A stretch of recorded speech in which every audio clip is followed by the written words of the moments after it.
Dopamine is just the feeling of anticipation for something, usually a bad habit. But what if we could retrain the dopamine to turn on for the good habits? In this video, I'm going to break down how you can hack your dopamine system so the hard work feels easy and you genuinely start wanting to do it. Yo bro, my name's Jas and I help young men get disciplined because it changed my life and it will change yours too. It seems like something you're interested in, so drop a subscribe bro, because it helps me help you. I figured out how to hack dopamine literally the other day and I could really put it into a sentence. And it happened when I was doing open-eyed meditation. So it's when you just keep your eyes open, you can see all your surroundings, but you still just stay focused on your breath. Even though there's like lots of visual stimulus, it makes it even harder to focus than if your eyes are closed basically. And bro, the thing is, I had just done like a little work session where I'd made some like Instagram reels and started scheduling them. So I still had Instagram downloaded on my phone. And because I'm doing the open-eyed meditation, I could see my phone like directly in front of me. And that, like bro, it just started this urge inside of me to just jump on and start scrolling. Like look,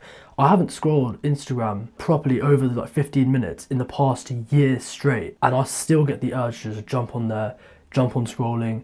It happens to everyone bro. So I'm sat there, eyes are open, phone's right in front of me, and I know that I need to stay focused for at least the next 5 minutes because the timer for the meditation was 10 minutes long. And bro, I genuinely felt like a physical urge, like my hands were like moving towards the phone and I had to physically restrain myself from just jumping on and scrolling. And I kept like trying to check the time and on the timer because I never put the timer in front of me, otherwise I just know how long is left. I like to train my mind to not know how long is left. And after it was over, the timer went off, I didn't go on my phone, I picked it up and I put the phone in the other room and continued working on my laptop. So all of those feelings of wanting to go on my phone, wanting to check the timer, all of that during the open-eyed meditation, my brain was surging dopamine because it's all the anticipation, wanting to jump on this stuff. And to be fair bro, the anticipation that my brain felt, the dopamine surge, because I didn't fold and go on my phone and stuff, my brain then attached the feeling of dopamine to the self-control.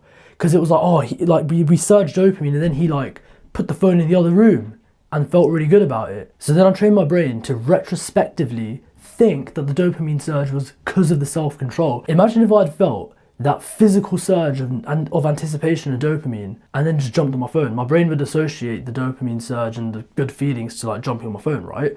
But now I've attached that to me putting my phone away. The thing is bro, modern day addictions just make the good habits extra hard. And I can't lie, if you're watching this, you are an addict for something. Most people find relief in TV shows, especially social media as well, video games, junk food, scrolling. The list goes on these days, man.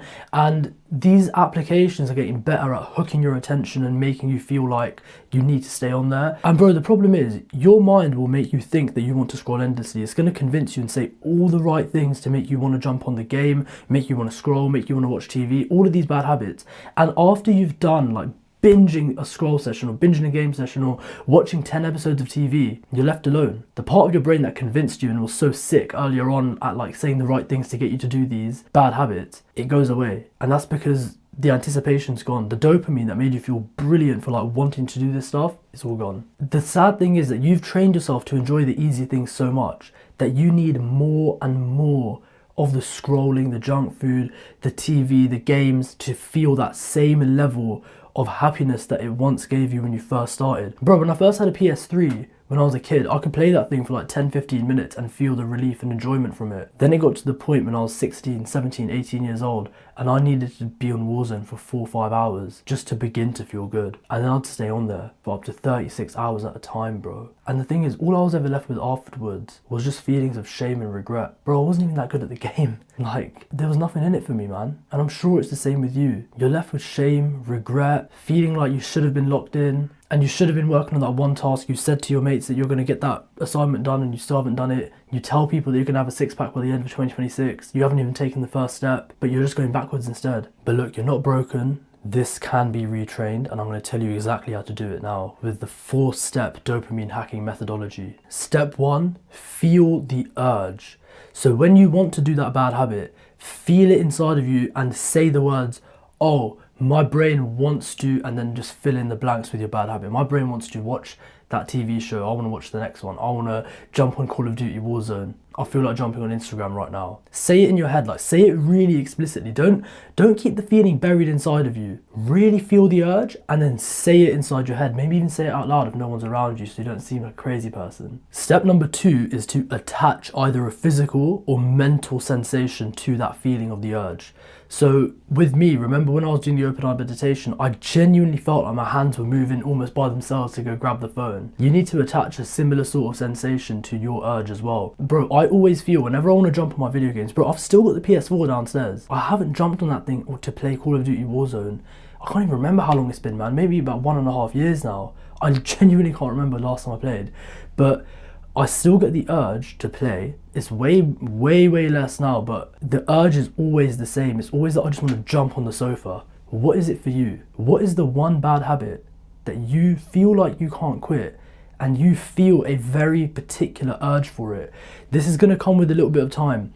The more times you feel the urge and the more times that you sort of attach that physical / mental sensation to it, that's when you can really like begin to nip it in the bud. How can you conquer an enemy when you don't know what it looks like or what it feels like yet? So begin to become cognizant of it and attach that sensation so you can destroy it. Step number 3, do a negative visualization. The way you do this is you imagine that you've literally completed the bad habit. So you've watched the 10 episodes of TV, you've scrolled for the next 6 hours, and now you've just finished the bad habit. What do you feel? Give it a really negative connotation when you visualize this as well. Be like, in your head, you need to imagine that you literally feel so shameful, you've deceived yourself, you've taken 10 steps back from your goal, because these are all things that you will feel later on. If you indulge in the bad habit, this is actually what you're gonna feel, bro. So imagine it. Do the negative visualization, especially whilst you are feeling that urge. Really think like, okay, after I finish the bad habit, I'm gonna feel like absolute crap. Step number 4, give yourself a self-control action. The self-control action just has to be something that takes you away from the bad habit. So that could be like, okay, I'm gonna reset my nervous system, do 5-10 press-ups. I'm gonna quickly do 20 squats. I'm just gonna move out that room. I'm gonna take my phone, I'm gonna take it somewhere else and leave it in a drawer somewhere. I'm gonna get my PlayStation and unplug it. All of these little actions that you could do, right? Technically, unplugging the PlayStation only takes like 30 seconds. Putting your phone in a drawer in another room takes about 10 seconds. It's not a physically demanding task, but it is a mentally demanding one. So you need to think in your head, okay, it's gonna be very hard for me to overcome the mental friction it takes to unplug that PlayStation or to move my phone in the other room, but this is what it takes for me to actually make progress towards my goals. These are the little nuanced things that you need to do to take back control over your mind so that you can begin to make the real progress, bro. So instead of taking 1 step forward and then 10 steps back, you can just keep pushing forward. And bro, when you start pushing forward with intensity and nothing holds you back, it's like you've taken the chains off a rhino. That rhino is going to be lethal, bro. It's just going to keep pushing forward and then get that horn and just smack it into its enemies, bro. I don't know how the rhino kills things, but I'm guessing that's how it does it. Imagine if it was chained back. It wouldn't be able to do any damage. Bro, I want you to train like an animal. I want you to work like a workhorse. I want you to give yourself the capability to do these things that will help you achieve your goals, but you can't do it if you're chained down by all these bad habits, man. Bro, rewiring my dopamine system over the past year has made the hard work so flipping easy, man. I've destroyed my goals. Going to the gym just feels like child's play now. It's so easy, there's no motivation involved. I genuinely just like feel like I've got motivation on tap. When it comes to about 10 AM and I know it's gym time, my body feels ready to go. My body literally switches modes. When it's 5 AM and I wake up and it's time to do work, I feel completely present and I just know what I'm gonna do. And I know that I'm gonna execute at the highest levels of efficacy because it's what I've practiced. I've got nothing holding me back now, do you know what I mean? And before, bro, when I was literally still in uni, 2nd, 3rd year, about 3 years ago, and I was still addicted to scrolling and video games, I could never really sit down and like put my full present focused mind into my work. And that's why I was still a mediocre student, man. Do you feel like you're built for more, bro? Is your potential kind of getting wasted doing these bad habits? It's like you're flushing yourself down the toilet. Bro, I know exactly what you mean. Like, it's not a nice feeling. And if you really, really want to take this to the next level, you need to just get the discipline habits down. Learn how to tell yourself to do something and then actually carry it out.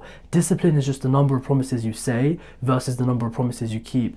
And every single time in your brain, you see that vision of yourself with a 6-pack, or you see that vision of yourself with a thriving career, and then you do not take action towards those things, you've broken the promise. Be very careful of what you think and be very careful of how you act if it's in conjunction with that or not. I've got 2 links in the description. One of them is if you want to do more of a self-led path. I've literally laid out a 5-phase training program, and another one is one-to-one coaching. It's a free call actually, bro. So if you want to jump on that and see if we vibe, if we be a good fit for one-to-one coaching, then hit that link as well. Other than that, bro, click the next video. Sweat or regret, man. I'm out.